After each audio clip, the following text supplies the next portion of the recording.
I presume everybody's here to hear some Dungeons and Dragons. Woo. That kind of atmosphere. That's what I presume people are here to listen to some Dungeons and Dragons. Hey. Much better. Thank you very much. We are just getting set up at the moment, and we will look to go live pretty shortly. Just so people are aware, we are recording this for our YouTube and podcast, so if you don't want to be on camera, just don't step forward of the front row, as that big old thing that's in the way there is what's recording us. Otherwise, we're hoping to bring you a lovely little show. It's going to be an hour today, and then the second half will be an hour tomorrow, and then that will go up onto our YouTube, which is Dragonborn Industries, which you can see by our QR codes on our stand over there and everything. Otherwise, I suppose I should do like the riffing of like who we are and everything like that. So, for those who don't know, we are Dragonborn Industries, and I'm Ian the Dragonborn Bard, and we are a local podcast and TTRPG group. We have just completed a 2.5-year sci-fi D&D campaign. Steph here is currently running a Curse of Strahd vampire Victorian themed campaign on the channel, and Jack, who is down on this side here, has just also finished running their Bloodpunk vampire campaign as well. So you can check out those if you are looking for an actual play podcasting series on our YouTube and podcast platforms. But today, we are here at Pendennis Castle to play D&D to you guys, which is kind of a big deal for me, because I wasn't expecting anybody to be in this room. So as I genuinely tremble and go, oh God, we've got to do the whole live thing, thank you so much for being here today at this event. It's going to make a massive difference to the energy at this table, but also to the entire event as well. I suppose, as well, we should quickly go down the line and say hello. So I've introduced myself, I'm Ian. This channel is kind of like my little baby, but who do we have down at the far end? My name's Jack. Like Ian said, I play in the Starfinder campaign as well. And yeah, you can see me there. So. Where can people find you online, Jack? Well, it's just Dragonborn Industries at the minute. That's where I am. Excellent. Next to me, we have... Hi, I'm Siobhan. I also play in Strahd and, well, not Starfinder anymore, but... It's over! It's done! At Dragonborn Industries. I'm also part of Gals and Pals. You can find our table over there with me and Steph. And yeah, if you want to play some fun games, come and chill with us. I don't know what I'm saying. I also do some crochet at the Selkie Grotto, and yeah. A published author sat next to me. Big round of applause. The Selkie Grotto, amigurumi crochet stuff, absolutely incredible. Next to me, on this side. Hello, I'm Steph. You can find me at Little Goblin Girl online. I'm also the founder of Gals and Pals. Tommy! It's just because obviously my presence is so huge. But you can come and chat to us on our stand. We're going to be playing Perils and Princesses later today. But that is where you can find me. I've been with Dragonborn Industries for about 2.5 years now, and currently running our Curse of Strahd campaign. And last but not least, the final player at the table. Yeah, I'm James. I'm the everyday hobbyist. Give it up for James, everyone! Thank you. Just James. Just James. Jane, no S, the original. Jane. Just James! Yeah, I played Pez the Goblin in the now ended Starfinder campaign. Oh, and Bear. And Bear the dog, yes. Bear the dog, yeah. But yeah, I'm going to play some D&D live with everyone here. I'm excited to get started. Well, and that we are going to do. The Kingdom of Cornwood sits on the southern edge of Angorland, a stubborn little realm of rolling hills, fishing towns, and ancient keeps.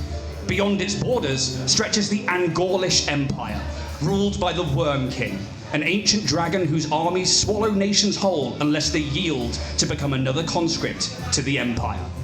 But Cornwood still stands, and King Kensa, the Shire-King, has kept the Empire at bay for decades now. Tonight, his people celebrate the summer solstice, a night of peace, a night where even the Empire honours an ancient armistice. The castle grounds are alive with the music, lanterns, and roaring laughter of a festival. Ale flows freely, children chase performers through the gardens, while nobles mingle with farmers beneath banners of orange and gold. The court mage, Yolanda Venestra, waves harmless illusory spells, that's a hard one to say, above the crowd. Sir Dalton, the old commander of the King's Guard, watches the festivities with a soldier's eye. Father Balder, the castle priest, blesses wine and helps fairly distribute food and drink to all members of the community, especially the poorest of the locals. Jingle Jangle, the king's pale and wiry fool, dances dangerously close to a fountain to the delight of shrieking children. And notably absent, Prince Caden. The future king has become a shadow in recent years, hooded, reclusive, and rarely seen. But Princess Lowena is impossible to miss. Laughing loudly and carrying several stolen bottles of wine, the princess pushes through the castle doors with a group in tow. Her shirt hangs loose and sweat-stained from a day spent fighting in the tourney grounds rather than attending court. The festival is dying, she grins, so we make our own.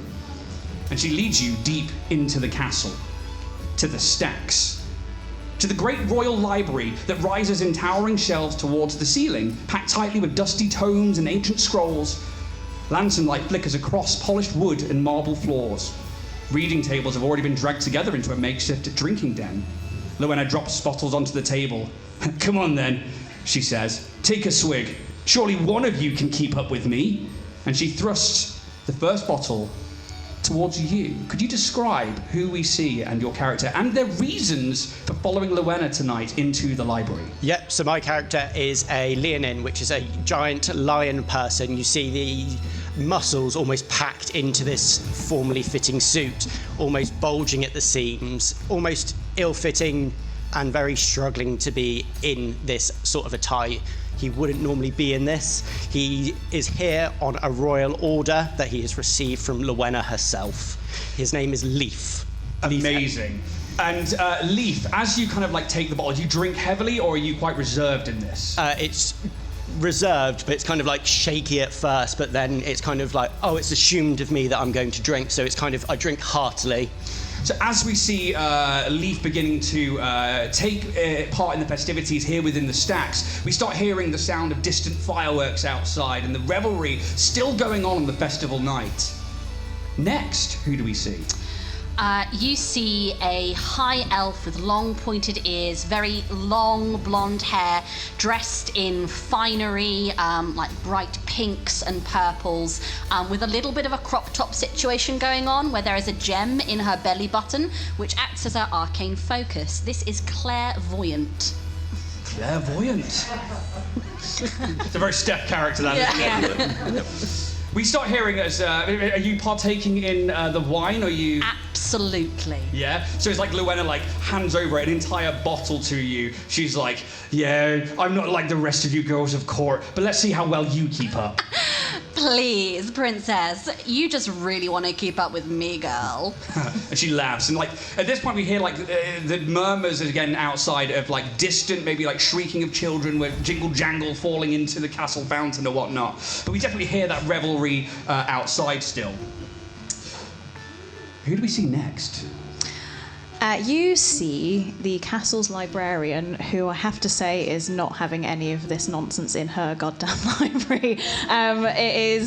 She's kind of behind her desk, keeping a very careful eye on everyone. She is a tiefling. She has got kind of light red skin, kind of purple horns, really just like big hair, and these kind of very smaller than this, glasses on, that she's just kind of very much like looking over the edge of them, as she just says to everyone, like, would you mind not getting beverages on the books, please, and just simmer down. And I think this is a common practice, especially for Lowena, who is the princess of this castle, who you know is a station, several above you. So, like, she will end up bringing people back here on festival nights to carry on partying in the quiet areas of the library, and yet there's nothing you can do about it. And Lowena is kind of like, what? Are we keeping you up, are we, from your studies? Oh, come on, have a drink here, Odessa. Enjoy the festival. Well, I guess I can have one. And she'll thrust a bottle of Castle's finest wine towards you. And last but not least, who else do we see? you see a very charismatic and charming human man with olive skin and a long, thin and pointed beard with a finely curled moustache, and light brown hair that's kind of slicked back, with a slight widow's peak at the front. He is dressed in very quite simple garb. There's a jade amulet around his neck. Well, if you've finished drinking all the wine...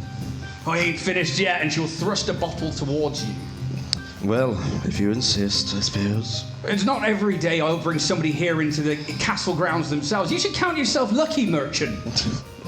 Lucky. Well, you don't know the meaning of the word.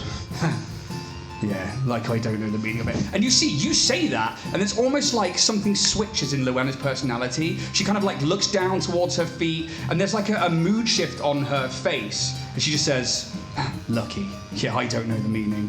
But then she kind of snaps back out of it, and she'll thrust that bottle towards you, and she just begins to drink heavily. And again, we hear like there's some kind of commotion outside. Maybe Yolanda's set up like one of the bigger fireworks that everyone's kind of roaring and cheering at. And like it's so loud that like you start to hear that like maybe it was close to the castle roof as like dust begins to fall from the ceilings. I hand over to you guys. Asbestos. Are your ceilings meant to be doing that? If Yolanda's setting off some of her bigger fireworks, then I imagine it's gonna be raucous outside, but we'll be fine. Keep drinking. Does anyone have a straw? No, I've got this twig. Oh, gross. You've been outside? Yeah, that's where I live. Who are you even bringing back these days? Hey, Leaf is one of my closest confidants, and actually, they're a darn sight more useful than you are. You don't even know the half of it. I'm not seeing you drinking. Give a girl a chance. I down it. Okay, how much drinking does Claire does a Boyan- lot. Claire is a party girl. Okay, make me a Constitution saving throw with advantage, please. Okay, Ooh, it's a good start to a live It's a good show. start with a natural one, but with advantage. Oh, it's a 3! You begin to like down this wine, and you notice straight away that this must be a very old vintage, and it's strong. I'm going to say that for now you are poisoned as good. you become drunk quite fast. You don't even know half of the things that I've done for you. You didn't even ask me once. You didn't ask me one thing. And she you see like the smirk across her face of somebody who looks like she has already bested somebody. And I think most of you would know that Luenna is very much a combative individual. Not what you'd expect from a normal princess of a castle. She's very much usually found deep in her cups in a tavern or fighting in a local tourney rather than attending court or being one of these people that are just expected to be a royal member of the family. She very much takes her own life into her own initiative and likes to live life outside of the castle. And in this moment, I think the rest of you see one down. What about over here? How does Iridessa feel, and how does our new merchant friend feel in this environment? Iridessa's definitely just like kind of wine in one hand and then like a feather duster in the other, just like trying to get the dust off all the books, just gently cursing under her breath, not having a great time, not getting involved in the frivolities. Yeah, just having a little sip every so often.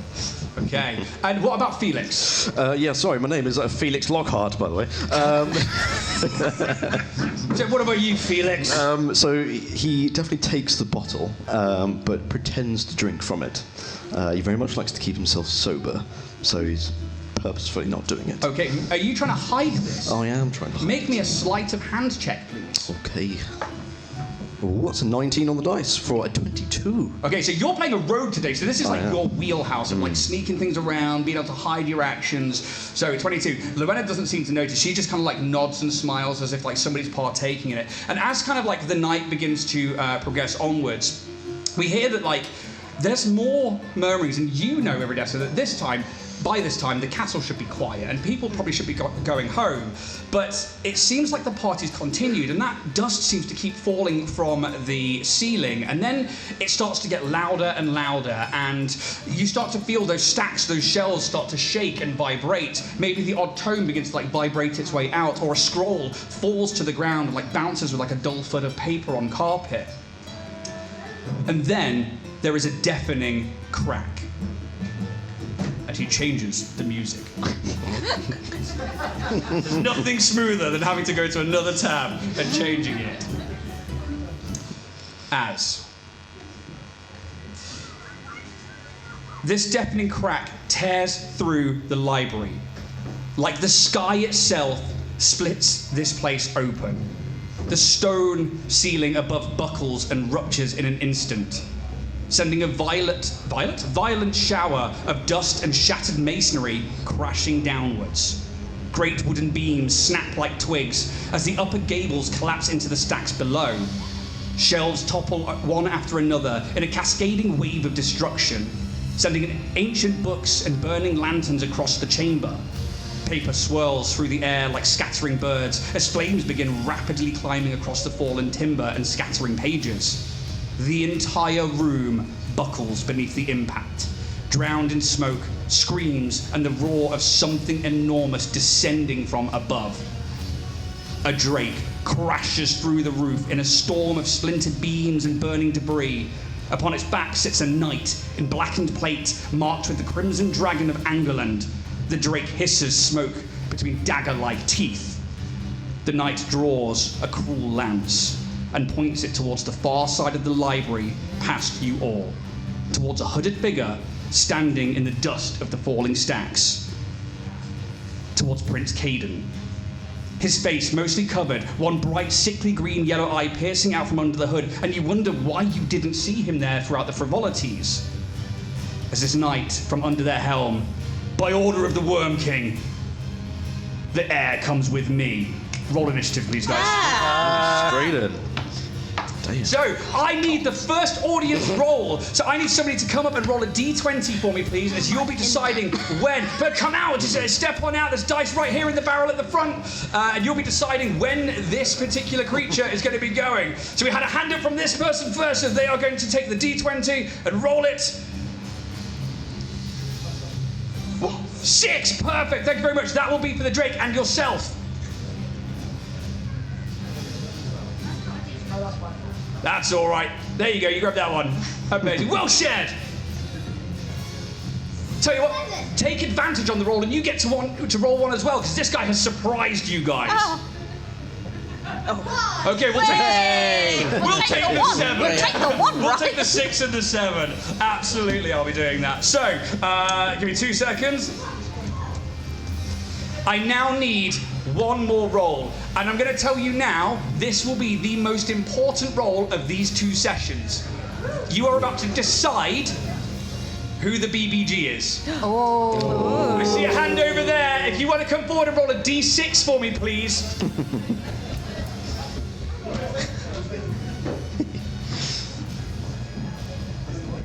That's the one. Amazing. If you want to roll that one for me. 2. Thank you very much. You have set a precedence. Mysteries. What does it mean? What does it mean? Good time for my laptop to be like, I'm not typing anything. That's really good. Uh-oh.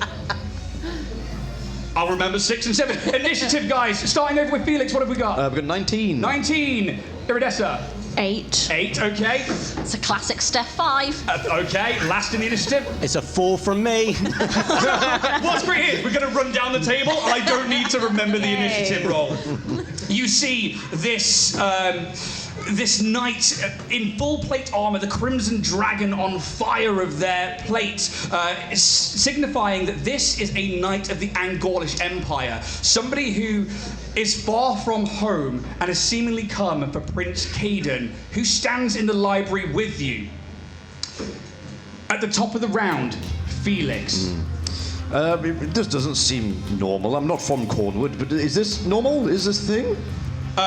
As the dust falls and the room is on fire, and you politely ask that, Princess Luena is like picking herself up off the ground. You see her like searching around. She is not carrying any weapons, of which she normally would. It's like, no, it was supposed to be an armistice. It's the solstice. They're not supposed to be this far south. This is bad. All right then. And with a staff that he has with him, he brings it on his cloak, slams it on the ground, and a blade appears from above it, holding a glaive. And he's going to try and attack this knight that's come towards us. Okay, so you're going to rush across the library, Yes. and you're going to try and make an attack. So the knight is on a drake, and I will say, like, this drake is like climbing down the stacks, the shelves, and they get to the ground level where you all are. You see like the shattered marble floors, the few carpets that have been strewn about, the embers of papers just like floating up into the air. It's an absolute nightmare for our librarian here. It feels like a pointed attack, just saying. But maybe. You stride across, maybe you have to cover 30 foot of movement to get across, and you see this drake is a large creature, and this knight sits comfortably atop a saddle on this creature. Tell me how it goes down. I think he confidently strides forward and just tries to attack one of these drake's legs.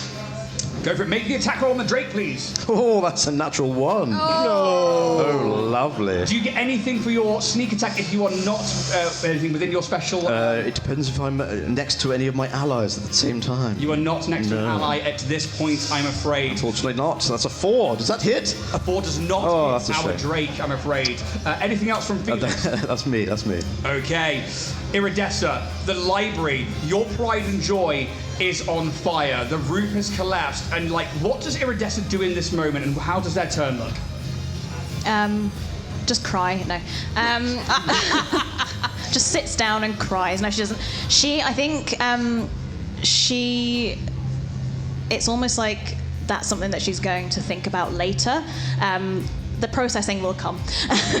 All she's kind of focused on now is the enemy in front of her, and she will attempt to hit with an Eldritch Blast, as she is just on a focus. Okay. So, roll. Are you attacking the knight or the drake? I'm going to go for the knight, I think. Okay. So make the attack roll, please. Does a 10 hit? A 10 does not hit. Drake. And how does your magic look as it coalesces, and how does it fire out this Eldritch Blast? Her Eldritch Blast it's very what's the word? It's very rich in colour, and it's just this gorgeous, like, deep kind of purple, almost like amethyst vibes, as it crackles out of her hands, as you just see this like calm rage behind her face. I guess it just kind of, I don't know, dinks off the arm a little bit. Yeah. Who knows? And I think maybe as you send this blast out and it like deflects off the armor of this knight in full plate armor, like the tabards of Angorland like hanging over their image, maybe there's a distraction for you in this moment, as like you see the library is on fire and you are like scrambling around with your field of view, and you are trying to find a secret entrance, something that you know is here. Whether you know it doesn't lead anywhere, but you know what's special there.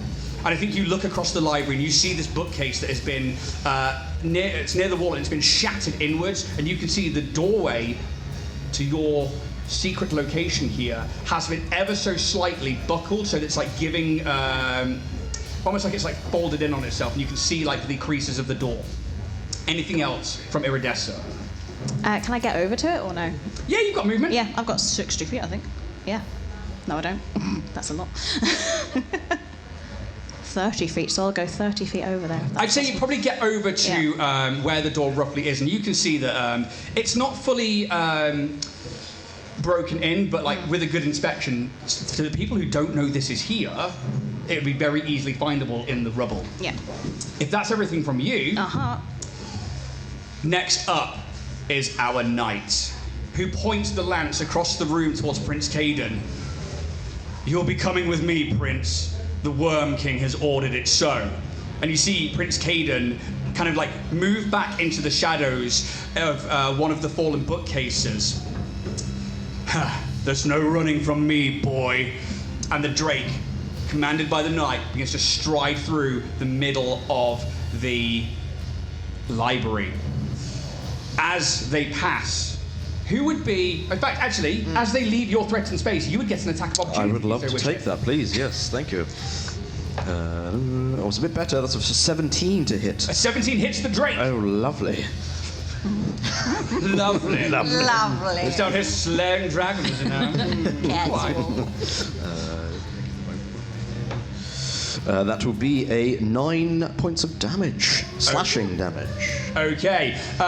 Tell me how this attack looks as this Drake leaves your threatened area, the knight commanding it like a gallant horse as they ride forwards. I think he managed to spot like a little bit of a weak point between the scales of the Drake and just tries to aim for that, just to try and make a wound wherever he can. And you make a connection, and with that, you see this like thick, kind of blackened blood begin to like come out from underneath some of the scales of like the hindquarters of this Drake, and the Drake's head snaps at you with a as you make the connection. But the knight manages to get hold of the reins and keep it going forward. This dragon is clearly designed for combat, not for just any mount. You can all roll me a history check.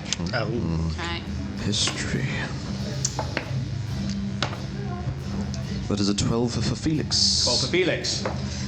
Oh, there it Oh, goes. that's a roller. 25. 25! Oh, big number! Oh, thanks, guys. With my drunken disadvantage, that's a 12. 12, excellent. With a natural 20, Ah! but -1 for a 19. Okay, for both Clairvoyant and for Felix, I don't think you would know who this is. But now, as you have this time to realise that you are under attack, especially for our scholar who probably knows the history of this land quite well, and for Leaf, who is one of like the land's best fighters. This is Sir Mallory of Ill Omen. This is one of the Worm Emperors or the Worm King's most trusted knights. This person is usually sent in single-handedly behind enemy lines to take objectives. This tells you that this person is here with a purpose. But not only that, usually where the Ill Omen goes, bad times follow. As usually, Sir Mallory is sent in just before the Worm King is. Is that the end of your go? Oh, that wasn't my go. No, they moved. It's our go. It's our go. I've already forgotten. The Drake moves across the floor, and they are going to, as they come to the middle where I think Leaf and Clairvoyant are, as well as Luenna, the Drake begins to gout with flames. I need both of you to make dexterity saving throws. No. Excellent. No, okay, yeah. Did I take that as a feat? Let me check. No, I didn't. No. With my 11 plus 2, that's a 13 on my dexterity. That's actually a success. 5. 5 is a failure. So I need somebody to roll some damage for me. This is going to be 2d6. Yes, if you want to come over. So 2d6 there, please. 3. Now roll higher. A 4. He did. He rolled higher. That is, I had to do the maths in my head there. Yeah. That is going to be 7 points of fire damage to you and to Princess Luenna as this flame begins to erupt from the Drake's mouth. However, the knight continues to move forward and goes in to attack Prince Caden with the lance. I need somebody to make the attack roll for me with a d20. Yeah, if you want to roll it. It's down here and he's prepped and he's ready. So there you go. That one right there. A 3, okay. With that, the lance goes in, but Prince Caden seems to step into the shadows and disappear as the lance makes contact with the wall and shatters. And you sense like magic erupting from it in like a wave of necrotic energy. Tricksy then. And he turns the Drake around and draws a longsword from its scabbard. Clairvoyance. Dusting off some of the embers that have kind of encroached from that horrible, horrible attack. I'm just going to kind of turn to Leaf. It's quite bad, isn't it? You wouldn't say, would you? I think I might make a run for it. And I'm going to just like boop myself on the head and cast mage armor so that my AC becomes 16 instead of 13. And how's that look?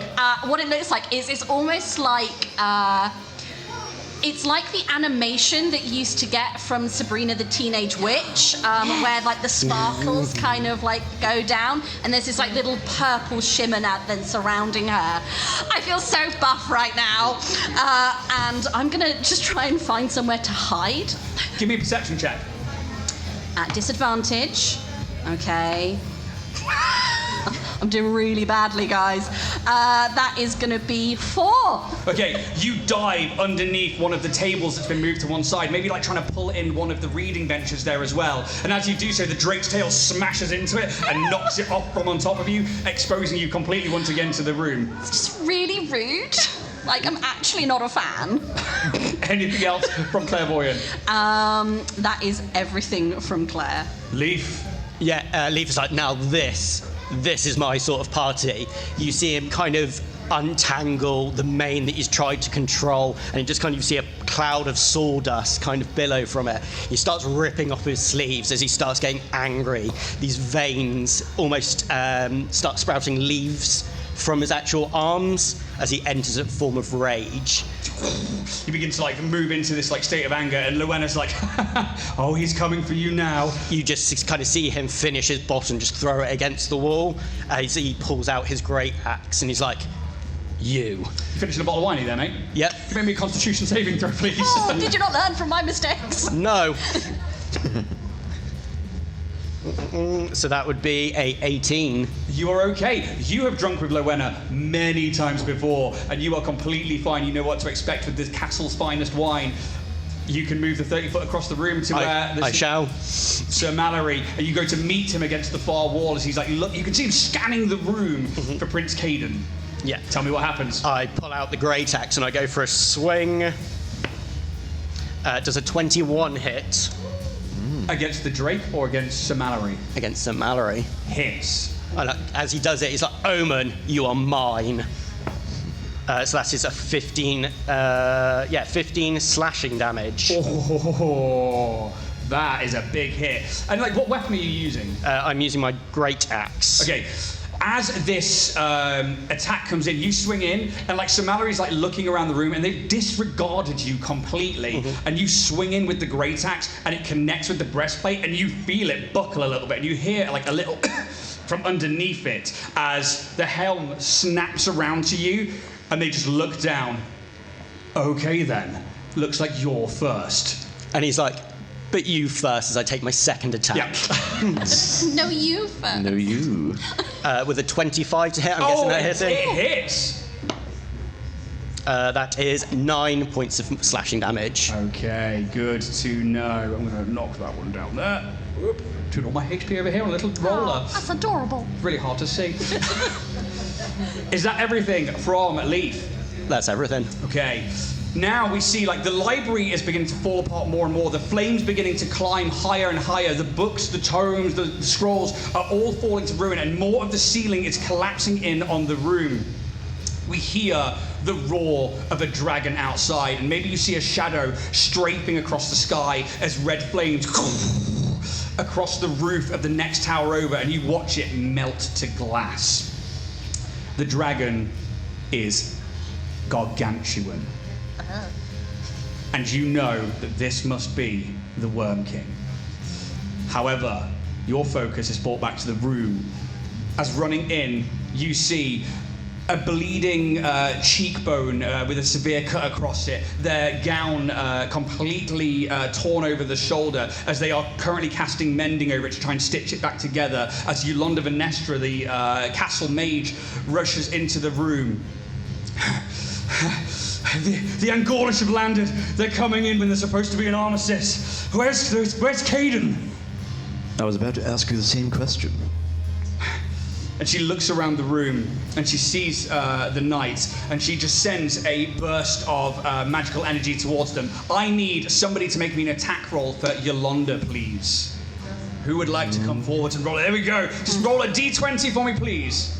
Keep going across that one, just there. Okay, she sends this wave of black and silver crackling magic, which has like little hints of like iridescent sparkles to it. And she sends it across, but it misses the Drake and the knight atop. And she turns to you. Where's the shrine? Is it protected? Is it safe? I think so. I'm just checking on it now. And like, you don't know that she knows about this. Can I do like a insight or something? Yeah, Like you just can. something to kind of, I don't know. Does she know that I know about it? Kind Roll of an vibe? insight Yeah. check. Doop-a-doop-a-doop. That was a natural 20. For a 21. Nobody else should know about your shrine Yeah. that you have to your patron. Okay. And then you see the magic, and there is a similarity to it. You didn't think it was here all along just by... I put it here. Get the totem. Okay, well, we'll talk about this later, okay? I just... Fine, yes. I'm on it. And with that, we move back to the top of the round, and Felix... What are we doing here? Are we keeping this thing busy, or what are we doing? Get out? Keep it busy. I need to do something very quickly, and then we can get out. All right. I suppose we're getting fighty. Yes. Get fighty. And Luenna like calls out, she's like, kill them! We can't let them take my brother. Can I get into a flanking position with Leaf? So they've moved across the room and through to the other side. How much movement have you got? 30. How about if I bonus action to dash? Yes, you can. I would like to do that, so I'm opposite sides of Leaf and this Drake, and he pulls out 2 daggers from his belt and goes into attack. Okay. That's a natural 20. What is happening? For a 23. I'm going to portent that roll. Oh, no, you can't. Rules lawyer, I can do this time. You have to declare before the roll even happens with portent. Do you? Yes, in 2024 you do! Woo! Yes, Steph. I will give you a point for heroic inspiration. Oh, get in, I love praise. Yes, go nerds. Yes. The excitement in the room. I never get to do the rules lawyer.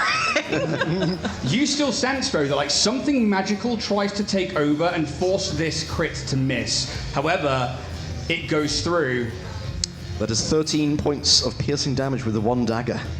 with the 1 dagger. Okay. And then for the second attack, Go for it. that's a 12 to hit, which I probably think won't hit. Drake or Maybe. knight? I was going for the Drake. Drake or It knight. hits. It hits. It's not wearing armor, it's just wearing a saddle, and it's a big creature. Very well. That's 6 points of damage for that attack with the dagger, as he plunges these daggers into the hide of the Drake. Okay, and as you do, you hear this like this drake as it begins like charging fire in its mouth, and it like snaps around its head like coming towards you. It really didn't like that, and you see the knight on top. It becomes a little bit unstable, and you see them like looking between Leaf and yourself, and then they begin scanning the room again. Oh no. Yeah. How much time have we got? Depends if I can get this door open or not, but just, Okay. you'll be fine. Just carry on. Fine, all right. Everything's fine. If that's the end of your go, Yes, it is. Felix, we will move to Iridessa. I'm going to try to open that door, if possible. Okay, how would Iridessa normally open this secret passageway? Is it like behind a bookcase? Is that Yes. the situation? Well, there would have been, the traditional book kind of pressing situation. A lever, some might say. But I guess that's all just gone now. Yeah, basically. Then I guess it's just kind of like a push. I don't know what you call those. Sounds like an tools. athletics check then to try and Oh, pry this really? door open. Athletics. Oh no. Can I not do Arcana? I don't think so. It's like, I really magically push this door open. Unless you've got spells that will blast it open. These glasses. Okay, that was a 5, but I have a -1, so 4. Ooh, you're feeling strong, but not that strong. As you go to like move it, and you can tell that like the mechanism of this secret door has completely caved in, and you hear like Yolanda's like, "You are supposed to be one of the chosen. What are you doing? Get in there and make sure it's safe." I'm sorry, I'm under a lot of pressure if you can't see. You'll be under a lot more if you do not get in there. Someone help me with this damn door. As we move now to Sir Mallory. He sees being flanked on both sides, and Sir Mallory's a tactical individual. They know combat very well. and yet they are still scanning the room. Could I have somebody roll me a perception check? It's just a D20, and it just needs to know the result. Oh, we got... Go on, go for it! Anyone? Anyone? You're all too polite. Yes, no, please you go. No, please you go. Go on. There we go.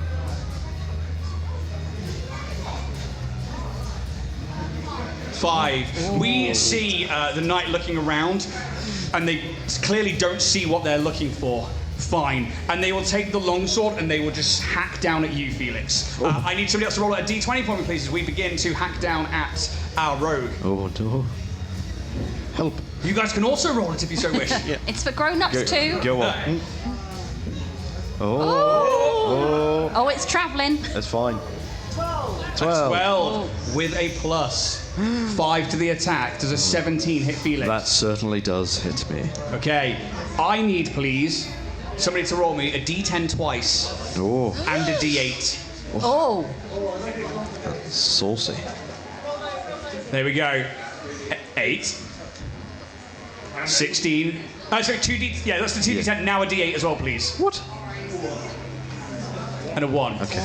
As the ill omen slashes down onto Felix, you take 16 points of slashing damage and then 1 point of necrotic damage as they put a divine smite into you. Oh, I don't like that at And you all. feel this like wave of necrotic energy bursting through your body as they then kick you back and pull the blade from maybe like your shoulder or from your armor, and then the Drake is going to take a snap at you as well. Could I have somebody roll the attack one, please? Who would like to roll the D20? Go on then. Here we go. Okay, I'm going to presume that a 12 does not hit. That does not hit me. As the dragon goes to the Drake goes to snap into your like clavicle as well, you maybe like dodge out of the way, and it pulls back. So Mallory will then take the Drake, and they begin climbing the stacks, starting to climb upwards towards the ceiling, while still scanning the room. As they leave your guys' space, you can take an attack of opportunity if you so wish. Oh yes, absolutely. Whose space is it in? Are you up close? Because they move. You're in the centre, and they then move past you to the other side. Yeah. Yeah. So it's just Leaf and Felix. 13 for me. 13 against the Drake is a hit, Very well. and I would be going against the Omen, and I got a 17. is a miss. Oh, As again, you connect with the plate, but it's just this plate is extremely well made, and it just deflects the blade. There's 4 points of piercing damage from the dagger. 4 points piercing. And the Drake is now starting to bleed. You can see that Mallory's kind of losing a little bit of control. It's like, Caden, where are you? And you see him like scanning the room, and he's almost like disregarding you all and just now trying to focus on the prize at hand. Clairvoyance. How far away is the ill omen? The ill omen is now about maybe 20 feet up. It's one of the actual like shelves of the library that's like half fallen over, and like you see the dragon claws like holding into like the thick wooden beams. Amazing. I'm going to cast I had it a second ago. I've got a 3rd level spell. I'm going to cast Antagonize as I whisper magical words to antagonize a creature of my choice. So I'm going to aim for Sir Mallory, and he's just going to hear inside his head, "Oh my god, your armor is like so tacky. Where did you even get that? I thought you Angorlish were meant to have all the latest trends. Like, ew." He needs to make a wisdom saving throw. I need somebody to roll me a d20, please. This is for Sir Mallory as they save against this spell. We have. For those who didn't see, that dice went on a journey, and it rolled over to a 19, which is phenomenal for me, and then just slowly crested over to the 1 as they fail. So, first Counterspell. off... Counterspell. Okay, so now we need to make some contest check. So, what level spell was first one? It was the 3rd level. Okay, so that would normally go off. Now you're going to counterspell the counterspell. As you see Yolanda from the other side of the room as you cast this spell, and you see it like racking the helm of this knight, you see her hand subtly going up as though it wasn't supposed to be seen. Oh. You can attempt to counterspell a 5th level counterspell. Oh, now, hang on, I'm going to do this as well. So it's, what do I have to do for that now? It's a con... Oh, it's different now, isn't it? It should be different, yeah. So I believe it's a spellcasting check against their spellcasting check. Okay. So their spellcasting DC is a... I've got some of the papers right here. That is going to be... Okay. Not as high as you think it would be. Yeah, but I'm also at disadvantage at the moment. So I am going to use one of my portent rolls, and I'm going to make that an automatic 19, with whatever pluses may or may not be needed. Okay. You see this counterspell go off, and you are like, even in this moment, no. You bring out the portent, and you see that fizzle out, and you see like Yolanda's face, this elven mage with long pointed ears, and this usually quite emotionless face. There's just a quiver of a smile and a nod, and then her elven eyes fix onto you. Cool. But the spell goes off against the knight. It does. So, the following things are going to happen. You first are going to take 4d4 psychic damage. Ah! 1, 2, 3, 4, 5, 6, 7, 8, 9. That's what he does. Ah! 10, 11, 12 points of psychic damage. And you must immediately use your reaction to make a melee attack against another creature of my choice that it can see. If it can't make this attack, for example, because there's no one in reach or because its reaction is unavailable, it instead has disadvantage on the next attack roll it makes before the start of my next turn. What's the creature? Dead wagon.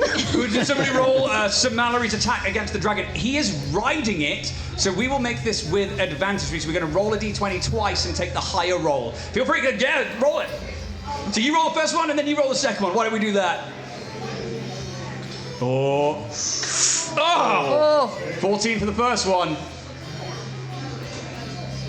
And a 3. So we have to take the 14. And with his bonuses, that is going to hit as he slices across the back of his own drake's neck. I need to roll 2d10 and a d8, please. Dave, you're already on it. You're right there. 2. 4. And a d10. And a 8. d8. Yeah, that was it. Yeah. That was 7. Oh, a large wound appears on the back of this drake's neck, almost like an executioner's blade trying to cut through, and it roars and begins to like climb and run like it's trying to get away from the source of the pain. But the source of the attack is on its back, and usually this is a well-trained drake, but now it's come under attack from its very rider, and it begins to climb up the stacks further.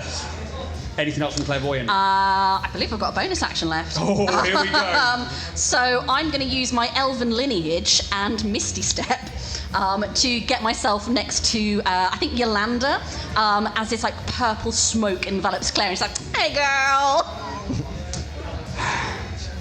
How tedious. Oh my god, I think it's quite fun.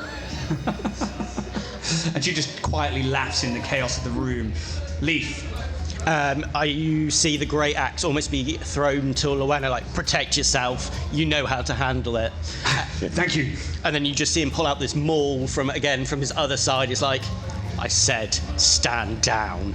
As you see a maul come flying past over his head. You throw it at him. No, he's going to just use the reach from the world tree. So you see the tendrils of the tree sort of reach down to his arms and just kind of almost grip it in both hands. That's incredible. Like, kind of like Groot-esque in a way. It's just like it extends. Am I still flanking? No, not anymore. It's currently like up the stacks. That's fine. So for my first attack, that's a 10. A 10 is a miss, I'm afraid. Second attack. Oh, that's a lot better. So that's 23. 23 is definitely going to hit. And who are you aiming for here? Is this Sir Mallory again? Correct, yeah. Okay. Oh. Good, low damage. That's what I want to hear. That's 7 points of bludgeoning damage. 7 points. As it smashes into his armor, you can see now Sir Mallory is now a little bit worse for wear. The armor is starting to become dented, and you see the tabards of the Angorlish Empire are starting to rip, and some of the flames from the library are beginning to singe the edges. He is looking battle-worn at this point. Mm-hmm. Anything else from Leaf? Can you make me a con save, please? Ooh. Could somebody roll me a d20, please? He passes. Yeah, I mean, even with the extras on top of that, it's going to be in the 20s. Yeah. What's happening there? So with my maul, I have a proficiency of where it would be toppled. So if he failed the save, he would be then knocked prone. So it's my weapon mastery. Well, I'm glad I saved against that. Or a dragon knight falling over. I mean, it would not be proper. It'd be embarrassing. It'd be very embarrassing. But that's my turn. Okay. We move towards the end of the round, and we now see, and maybe the rest of you don't, but Caden's now disappeared. Why was he there in the first place? Now Yolanda's turned up, and only you've seen that she seems to be trying to stop some magic, even though it looked like she was trying to help out when she first got in here. For you, she's screaming out for you to get into an area of the library that only you should know about. Well, that was troublesome, and you are troublesome. She's going to reach out, put her arm onto your shoulder, and I need a Constitution saving throw, please. Oh no. Is this against... Hang on. Is this anything charmed? It is not. Boo. Okay. That is going to be 2. 2. Okay. So you fail. I need a somebody dice to roll tray. me 2d6, please. Amazing. Here we go. So the first one is 3. 6 points of electric damage. Ow! As she racks your body with electrical energy, you then see some kind of swirling of magic as she then kind of has a glint in her eye, and you see this black inky substance almost take over for a moment. For you, you see in the black ink flames.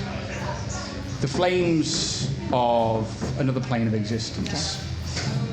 A familiar thing to you. Well, I can't stay around all day. And she pops out of view. In a haze of magic, just seems to disappear from the space. And we move back to the top of the round. What on earth is going on here? She's a wrong'un. Right, okay, I guess I'll just carry on, I suppose. He says politely, as a dragon rends its way through a falling library. We'll try and go in for the daggers attacks again. Okay, so it is now 20 foot up across the stack, so unless you're going to try and climb or throw something at it. Oh, I don't like that at all. I'm not going to climb. I'm going to try and help out with getting to the shrine. Okay. So you run over to where Iridessa is, yes, and you begin to look, and you see, and I think Felix would know secret doors, and has been around with his roguish nature. Make me tell me how you want to try and open it, actually. I think I sort of run over and kind of ask Iridessa, what are you looking for? What can I help with? I mean, usually there's a mechanism that opens if I just push it, and it's just not. Mechanism, maybe just kick it. I'm on it, say no more. I've got it, yes. And we'll try and find this mechanism and get it open. Sounds like a sleight of hand check then, please. Oh, dear, that's a 6. A 6. This thing, you find the mechanism, but a bit of it's here, a bit of it's over there, some of it's on the floor, and some of it is way over on the other side of the room. I don't think this is going to work. I mean, maybe... Is there a backup at all? No, brute force. Oh, lovely. Okay. Well, I'll try that in about 6 seconds' time. Anything else from Felix? No, that's me. Iridessa. I'm just going to keep trying, keep on trying. I mean, I guess... give me a second, just see if I can actually do anything different. You feel, from the other side of this bookcase, a beckoning, almost, from your patron. Come. It's you or her. Oh, okay.